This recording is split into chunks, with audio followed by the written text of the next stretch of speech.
ప్రభాస్ హీరోగా నటించిన pan India movie the రాజా సాబ్ జనవరి 9న థియేటర్లలో విడుదలైంది. రిలీజ్ కి ముందు ఈ సినిమాపై ఉన్న క్రేజ్ అంతా తర్వాత తగ్గిపోయింది. సినిమాకి విపరీతమైన నెగటివ్ టాక్ వచ్చి అది మూవీపై తీవ్ర ప్రభావం చూపించింది. లాస్ట్ కి కలెక్షన్లపై ఆ ప్రభావం కనిపించింది.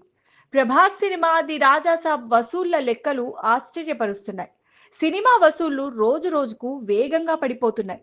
సినిమా విడుదలై 6 రోజులు కాగా ఆరో రోజు 5,25,00,000 వసూలు చేసింది. ఈ సినిమా ఇండియన్ బాక్స్ ఆఫీస్ వద్ద నికరంగా 124.65 కోట్లు రాబట్టింది. ది రాజాసాబ్ సినిమా ప్రీ సేల్స్ లో దాదాపు 9.15 కోట్లు వసూలు చేసింది.